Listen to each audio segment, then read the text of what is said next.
So now that we understand this idea of a z-score and standardizing this number, we're also going to talk about percentiles. So we looked at percentiles when we were talking about our box plots. So 25%. We talked about if you're in the 87th percentile, then you scored higher than 87% of people that took the test. So we can use percentiles and probability to help us with calculating a z-score.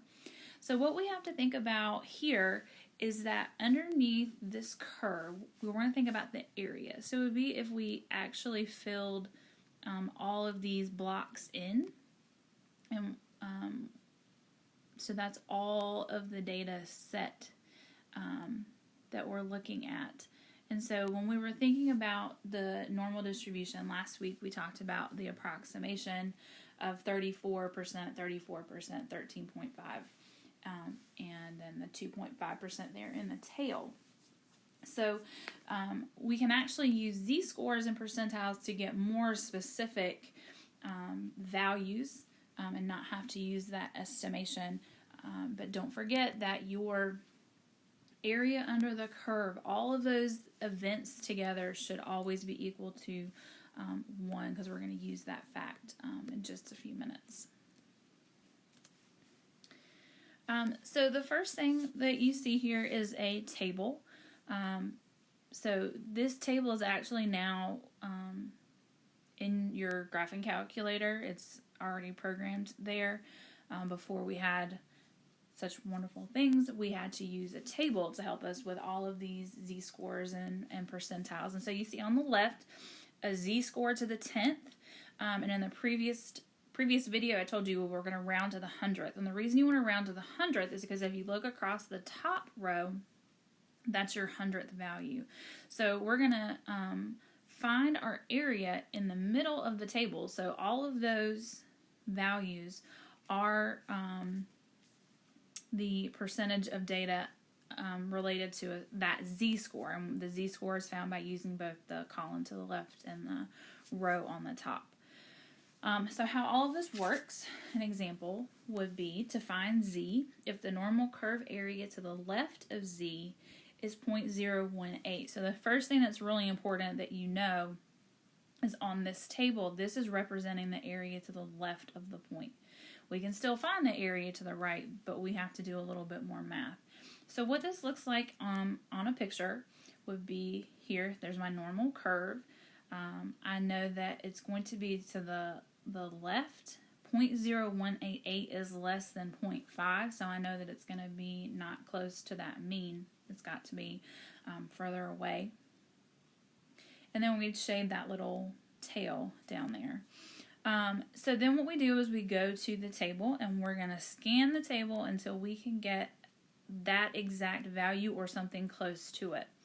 And so it might take a little bit of work, but if you kind of notice they're getting larger as you go across the or down the columns and then across to the right.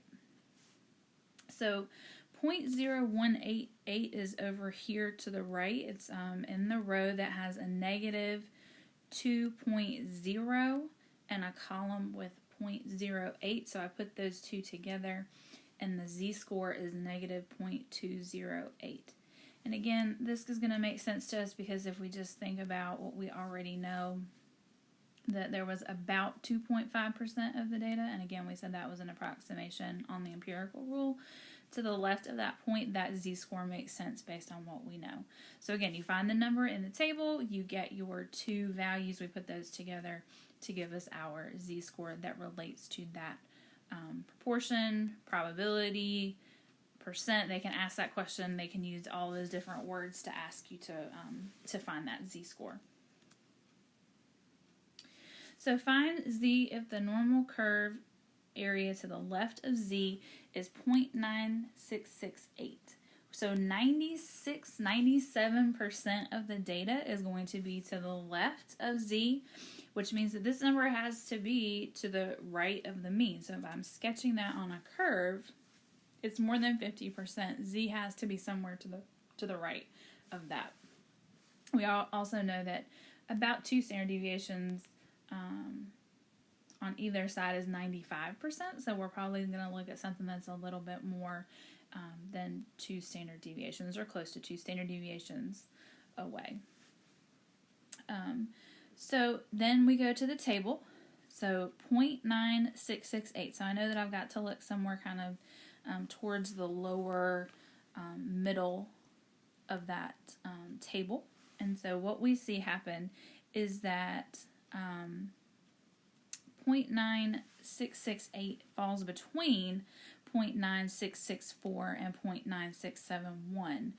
And so because it's falling a little bit closer to the 0.9671, we're going to use that z-score. And so I would again look to the left, there's 1.8, I use the column 0.04, and that gives me my z-score of 1.84. So the table's not perfect. If you're using a calculator, it's going to just kind of spit that number out at you, and you don't really have to kind of play the game of, well, it's in between, so what am I going to do? If it's split evenly, so you can't really go closer to one or the other, then you can just split the difference in half and just make a 0.005 on the end of that to give you the z-score if you wanted to be kind of a little bit more precise with that. All right, sketch the curve and find the z-score. If the area to the right of z is 0.0239, so again, we have to be careful because the values in the table are to the left, and this is asking us for to the right of z.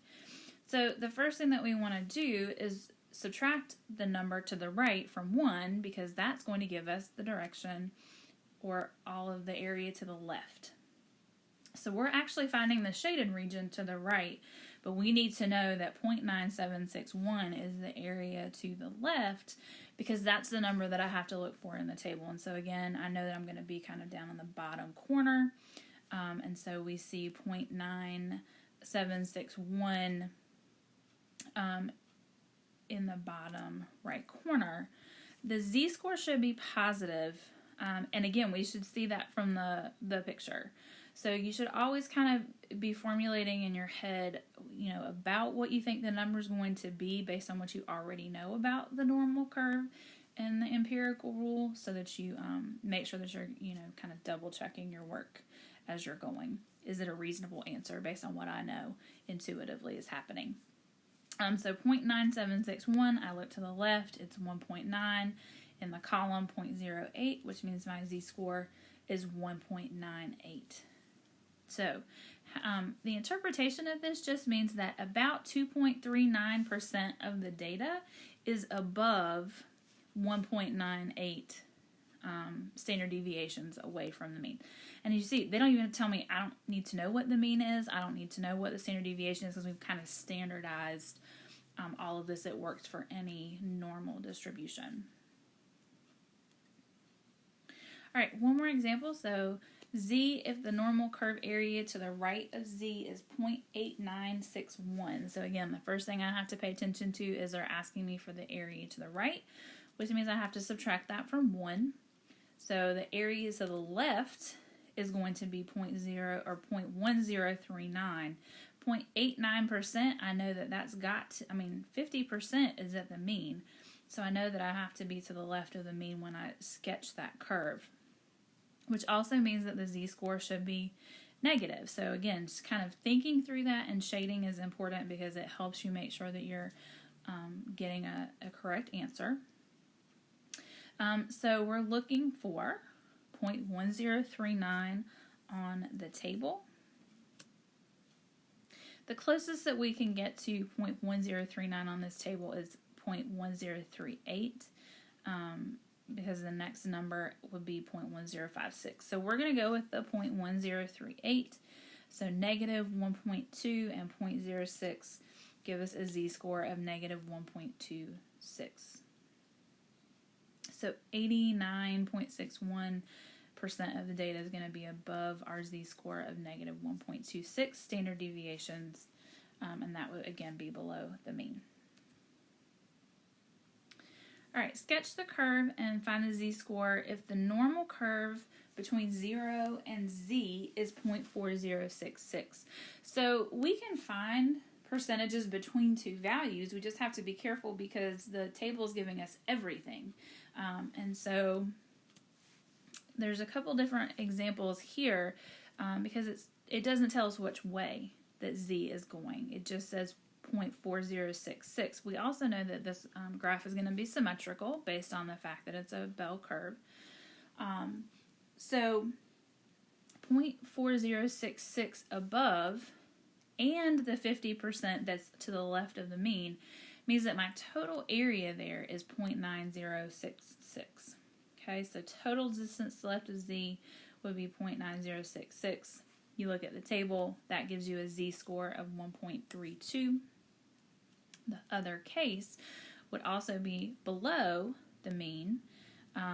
So the difference there is it's part of that 50% below the mean. So I subtract the 50% and the 0.4066 on the table. I'm going to have to find 0.0934.